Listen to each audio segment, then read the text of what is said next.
26 वर्षों में 17,000 से अधिक डॉक्टर बना चुका बिहार एवं झारखंड के छात्रों के बीच विश्वसनीय संस्थान गोल। सरकार चाहेगी तो अध्यादेश ला करके बिहार सरकार इस बढ़े हुए आरक्षण के प्रतिशत को बढ़ा सकती है। इसका जो आबकारी नीति था उस नीति को भी सुप्रीम कोर्ट ने निरस्त कर दिया था, लेकिन निरस्त करने के बाद भी सुप्रीम कोर्ट में निरस्त करने के बाद भी सरकार ने, नीतीश कुमार ने नई शराब नीति लाई और नई शराब नीति लागू करके बिहार में आज काम हो रहा।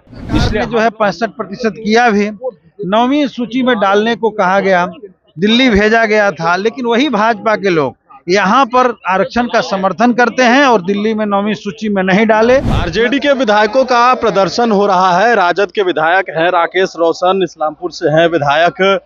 जब मामला कोर्ट में है तो सरकार के ऊपर आप लोग सवाल खड़े कर रहे हैं। देखिए, कोर्ट में मामला है, लेकिन संवैधानिक प्रक्रिया के तहत यदि बिहार सरकार चाहेगी तो अध्यादेश ला करके बिहार सरकार इस बढ़े हुए आरक्षण के प्रतिशत को बढ़ा सकती है।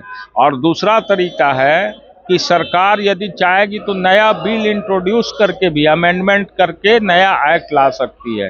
क्योंकि आपने देखा कि अभी सरकार का जो आबकारी नीति था उस नीति को भी सुप्रीम कोर्ट ने निरस्त कर दिया था, लेकिन निरस्त करने के बाद भी, सुप्रीम कोर्ट में निरस्त करने के बाद भी सरकार ने, नीतीश कुमार ने नई शराब नीति लाई और नई शराब नीति लागू करके बिहार में आज काम हो रहा। इसलिए हम लोगों का कहना है कि यदि न्यायालय में मामला लंबित है तो इस नाम पर सिर्फ नहीं छोड़ा जाए जब तक कि सरकार आगे आकर के न्यायालय के बाद भी जो व्यवस्थाएं हैं संविधान में, खास करके जो अमेंडमेंट का व्यवस्था है या अध्यादेश का व्यवस्था है, उसके माध्यम से आरक्षण का प्रतिशत जो बढ़ाया गया है उसको लागू किया गया। अच्छा, ये बताइए कि स्मार्ट मीटर को लेकर क्या समस्या हो रही है? देखिए, स्मार्ट मीटर को हम लोगों ने स्मार्ट कीटर कहा है। क्यों कहा है इसको आपको समझना होगा। स्मार्ट मीटर में कहा गया कि सरकार जो स्मार्ट मीटर लगाएगी वो उपभोक्ता जो हैं उस उपभोक्ता के कंसेंट से लगाएगी, लेकिन जबरदस्ती एक तो सरकार लगा रही है, दूसरा स्मार्ट मीटर, गांव में स्मार्टफोन है नहीं तो स्मार्ट मीटर को रिचार्ज कैसे किया जाएगा, ये भी एक समस्या है। तीसरी बात है कि स्मार्ट मीटर लगाने के बाद आम लोगों का शिकायत आ रहा है कि 100 रुपया तुरंत बिल आ जाता है। तो 2,76,000 यहाँ पे अभी हमारे उपभोक्ता हैं। यदि 100 रुपया बिल आएगा तो 2,76,00,000 रुपया ये कहाँ जाएगा? ये जाएगा अदानी की कंपनी जो स्मार्ट मीटर बना के बिहार में दे रही है। इसलिए ऐसे कंपनी को हम लोग चाहते हैं कि स्मार्ट मीटर नहीं बल्कि स्मार्ट गांव बनाइए बिहार में, और स्मार्ट गांव बन जाए तब स्मार्ट मीटर लगाइए। बिल्कुल। तो हमारे साथ राकेश रोशन जो राजद विधायक थे, आपने इनको सुना किस तरीके से लगातार बिहार में जो मामला हो रहा है, आरक्षण से जुड़ा हुआ जो मामला है बिहार में चल रहा है। जिस प्रकार से बिहार में महागठबंधन की सरकार थी उस वक्त जाति आधारित सर्वेक्षण करवाया गया।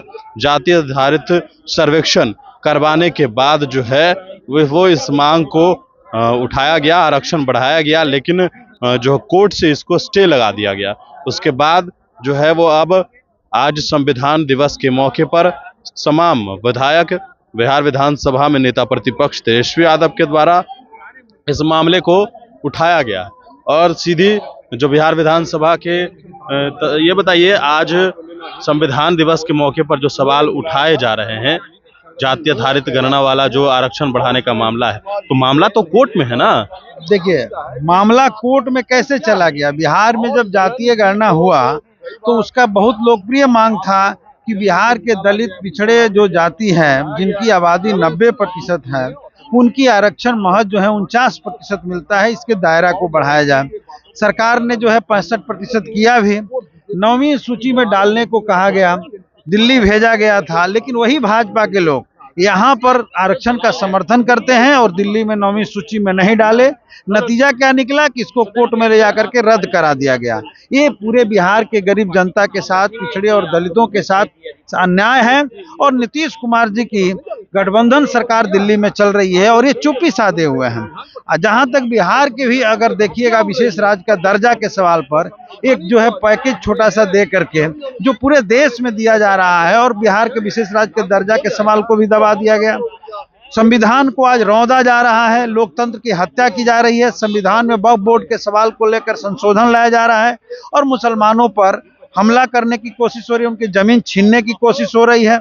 जीविका दीदी जो बिहार की रीढ़ की हड्डी है, जो सभी सरकारी कार्यों का संचालन करती है, उनके साथ शोषण हो रहा है, धमकियां दी जा रही है। अभी उन लोगों का हड़ताल चल रहा है, उसको लेकर के धमकियां हैं, उन पर मुकदमे हो रहे हैं। लेकिन मात्र 2000 रुपये जो मिलता था वो भी सरकार वापस ले ली थी और कहा गया कंट्रीब्यूशन सिस्टम से उसे चलाया जाए। आज वो लोग लड़ रहे हैं कि हमें 25,000 रुपया कम से कम मानदेय मिलना चाहिए।